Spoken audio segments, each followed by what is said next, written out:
سلام دوستای گلم، خوبین؟ سلامتین؟ این ویدیو اولین ویدیو من در مورد استفاده از یک داروی لاغریه که خیلی رایج شده و شاید اسمش رو اکثرا بدونین. داروی به اسمهای تجاری مختلف از اوزمپیک، ملیتاید، مانجارو و حالا توی برندهای دیگه، شرکت‌های دیگه ممکنه به اسمهای دیگه هم باشه. این روزا خیلی استفاده میشه به خاطر روند لاغری. ورزشکارا خیلی استفاده میکنن، کسانی که بوتاکس معده انجام میدن، بعضی از دکترها براشون تجویز میکنن و اونایی که قند خونی هستن این دارو رو براشون تجویز میکنن. اما خیلی از مردم به خاطر لاغری به سمت این دارو میرن که من الان دارو رو تهیه کردم. البته خیلی به سختی، یه چیزی حدود چند ماه دنبالش بودم. البته با نسخه دنبالش بودم که هرچند نسخه هم داشتم ولی گیرم نمی اومد، تا اینکه خیلی اتفاقی گیرم اومد، حتی بدون نسخه به من دادن و چون عوارض خاصی نداره بدون نسخه هم میفروشن. چه نسخه داشته باشین چه نداشته باشین، بهترینه که نسخه داشته باشین. موقع خرید شماره ملی رو میخوان که ثبت بشه توی سیستم و همین دارو در این تاریخ به مبلغ 1,550 اینجوری ها بود، ولی من شنیدم تا 1,100 هم گیر میاد. حالا دیگه بستگی به خودشون داره دیگه، بعضیا گرون فروشی میکنن، بعضیا هم نه ارزون فروشی میکنن. زیاد سرتون رو درد نمیارم، میرم سراغ دارو که این دارو رو ببینید. دارو به صورت قلمیه، شاید اکثرا دیده باشید که به این صورت دارو و تزریقش خیلی راحته. اکثر اونایی که انسولینی هستن یا اونایی که مادر پدرشون انسولین دارن میتونن از دیدن این دارو رو به صورت قلمیه. برندی که من گرفتم ملیتاید نیست، از شرکت پویش داروه و اسمش هم ویکیتایده.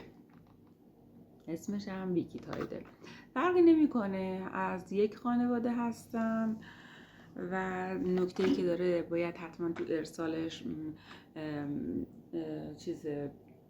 دیسیپلین خاصه رعایت بشه که دماش بین 2 تا 8 درجه باشه. حتما کیسه آب یخ رو میذارن همراش. وقتی هم که به دستتون رسید توی یخچال نگهداری کنین، هر بار استفاده میکنین توی یخچال نگهداری کنین. نکته دیگه که هست، هر سر سوزنی که بعضیاشون خودشون سر سوزن دارن، اجازه بده اینو باز کنم، از این سر سوزن ها دارن که هر کدومش رو برای یک بار تدریج سعی کنید استفاده بکنین. نکات بهداشتی رو رعایت بکنید. اگرم نبود که خیلی چیز معمولیه و تو داروخونه ها راحت گیر میاد، میتونید اینا رو تهیه کنید و تزریق رو انجام بدید. اما اینکه حالا تزریق به چه صورت باشه، کجا باشه، چه جوری باشه، خب بستگی به خودتون داره. بعضیا تو رون پا، بعضیا دور ناف. البته شرایط داره، مثلا 4-5 سانت از ناف باید فاصله داشته باشه. میتونید 3 انگشت بذارید فاصله داشته باشه. هر دفعه همونجا تزریق نکنید که خدای نکرده مشکل جلدی براتون پیش نیاد. بعضی هم که دیگران براشون تزریق میکنن میتونن پشت بازوشون بزنن، چون باید زاویه 90 درجه باشه. یه مقدار سخت پشت بازو زاویه 90 درجه رو بخواید رعایت کنید. پس اگه خودتون میزنین، به نظر من پیشنهاد من اینه که دور ناف باشه. من قبلا هم سابقه تزریق دور ناف داشتم، پیشنهادم دور ناف. خیلی راحت دم دسته. خب حالا به خاطر محدودیت‌های فیلمی که داره میتونید تو اینترنت سرچ کنین، به مراتب نحوه تزریقش رو به صورت فیلم‌های خارجی وجود داره. شما فقط کافیه یه مقدار اینجوری قسمت عضله رو بالا بگیرید و زاویه رو به صورت 90 درجه سوزن رو فرو کنین.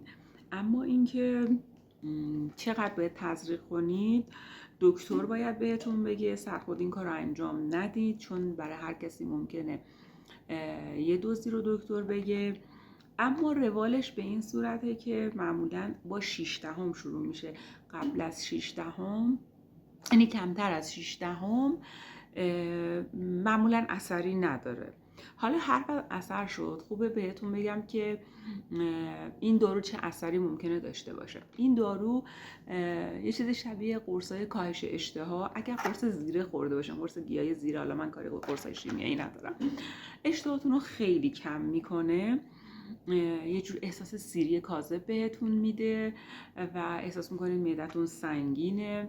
ببینید من اینو هنوز استفاده نکردم، اما چون خیلی تحقیق کردم میتونم پیش بینی کنم که چه اتفاقاتی ممکنه بیفته و انتظار چه چیزایی رو داشته باشم.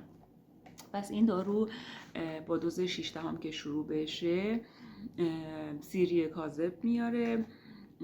این دارو رو سعی کنید سر ساعت، حالا سر ساعت اگر سختتونه، توی یه مقطع پیک زمانی ثابتی، مثلا اگر اهل صبحونه و سر کار رفتن هستین 7 تا 8 صبح یا بعد از نهار، مثلا ساعت 1 تا 2، یه جوری که سیستم بدن آگاه بشه و هوشمندانه نسبت به این دارو کارش رو انجام بده. و این دارو ممکنه باعث افت قند خون بشه. اگر چنانچه احساس کردین که قند خونتون افتاد، سرگیجه خیلی زیادی داشتین، میتونین یه استکان آب قند بخورین، آب قند یه چیز شیرین بخورین. و اگر عوارض دیگه‌ای که ممکنه براتون پیش بیاد احساس کنین که ته گلوتون تلخه یا احساس سرگیجه داشته باشین، بالاخره این چند روز اول تا بعدم بخواد عادت کنه طبیعیه، ولی معمولاً بعد از 3 روز طبق تحقیقات و رفرنس هایی که من این ور اون ور دیدم، معمولاً بعد از 3 روز بدن عادت میکنه و مشکل خاصی براتون پیش نمیاد. اما داره اینجا، اما اینکه برای بعضیا همینطور که میگن احتمال عارضش خیلی کمه، از اون ور احتمال عارضه هم بالاخره وجود داره. یه دارویی داره وارد بدن میشه. شما اگر احساس تنگی نفس کردید، احساس کردید که لبتون ورم کرده، احساس کردید کهیر زدید، احساس خارش خیلی شدید داشتید و خدای نکرده اینو حتما بگید که دارید استفاده میکنید، با کسی که زندگی میکنید قش کردید، بدونن که مثلا شما همچین چیزی استفاده کردین و با دکتر تماس بگیرن و با اورژانس.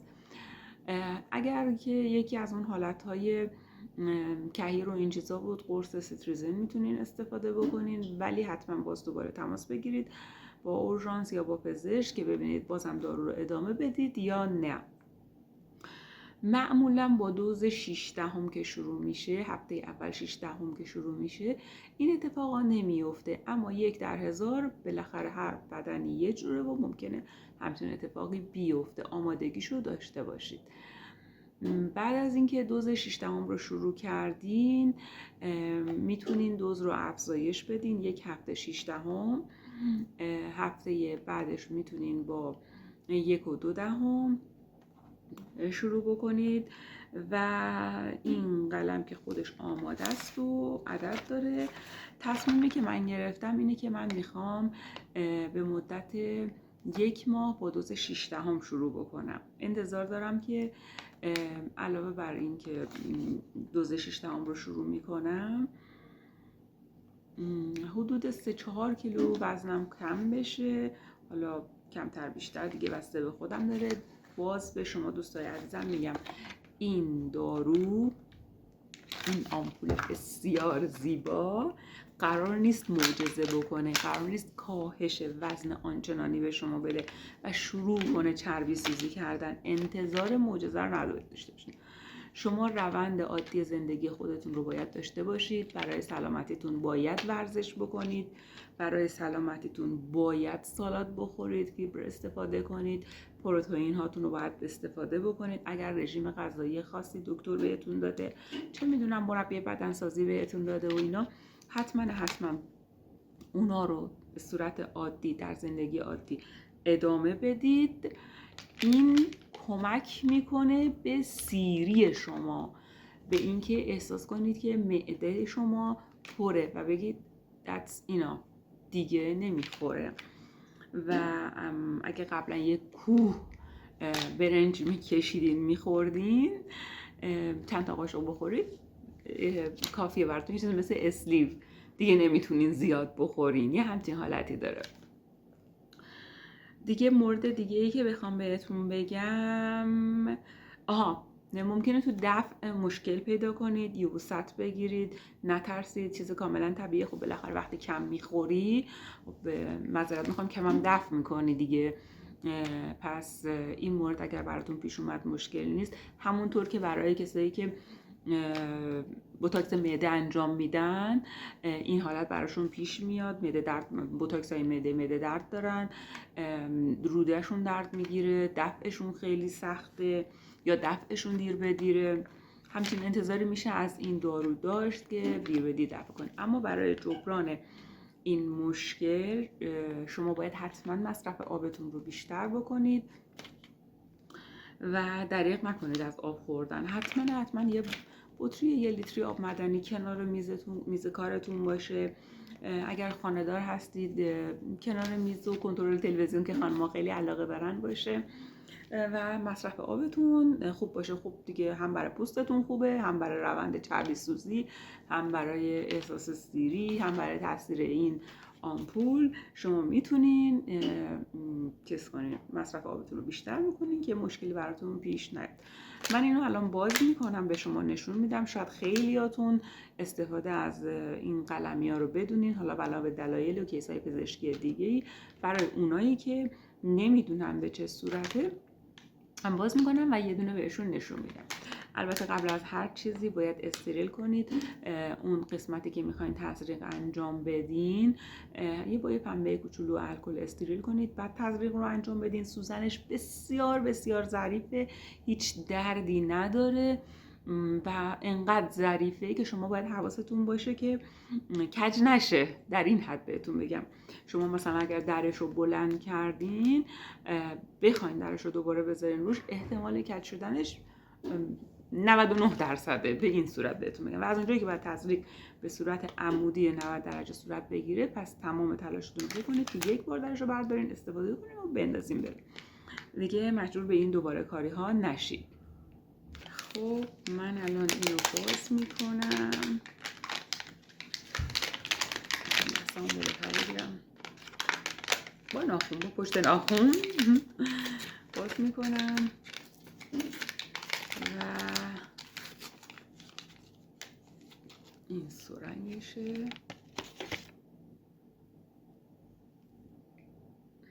این صورت یه درپوش جهت استریل داره که اینو برداریم بعد استفاده کنیم و میریم سراغ اصل کار، قلم. اینم قلم بسیار زیبا. نظرتون چیه؟ خوش رنگ نیست؟ خوش رنگه. اما این قلم تشکیل شده از سر، یه سر داره به این صورت.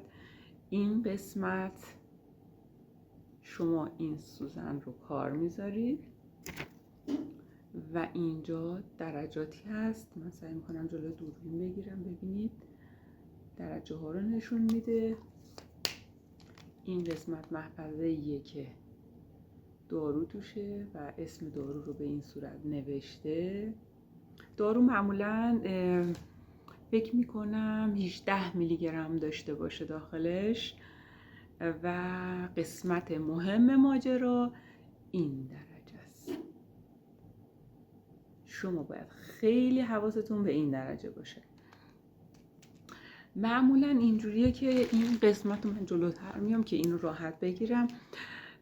این قسمتی که درجه رو زده شما به میزانی که میخواین تاپ میدین.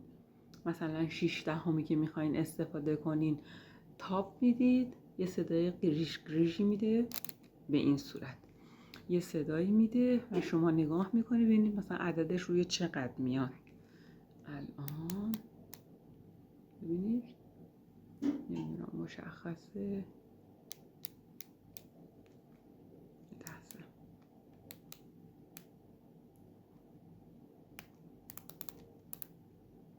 ببینید خیلی به آرومی این کار رو انجام. الان این 6/10.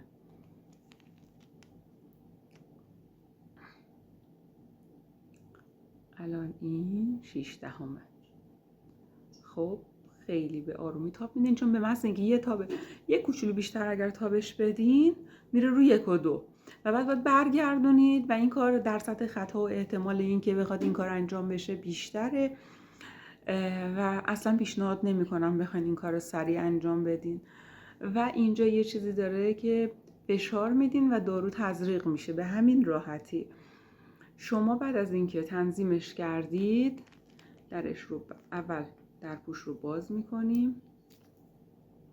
نمیدونم توی فیلم مشخصه یا نه، یه سوزن اندازه تار مو فکر نمی کنم مشخص باشه. حالا من تلاشمو کردم که نشونتون بدم. درش رو بر میداریم. ببینید حرکت باید کامل به صورت عمودی باشه، چون اگر به این حالت نباشه اون سوزن کج میشه. و میذاریم روش و آماده تزریقه با دوز 6/10 سر سوزن آماده تزریقه. اما موقع تزریق یه نکته‌ای رو که باید بهتون بگم اینه که شما موقعی که تزریق رو انجام میدین کاری نداره، به صورت عمودی فقط کافیه اینو فشار بدین.